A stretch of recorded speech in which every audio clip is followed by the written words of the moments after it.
Looks like I got a bad injector. No movement on this one. No movement on this one. No movement on that one.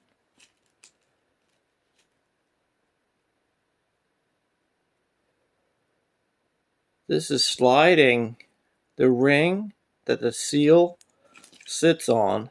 This black ring is sliding on that nozzle. And obviously there's a problem since the other ones are all the same and tight and snug. Regardless of what you say about this seal, if this is loose, it can drop into the engine. And that's not going to happen on my car. Now, do you get what I'm saying about the injector being bad?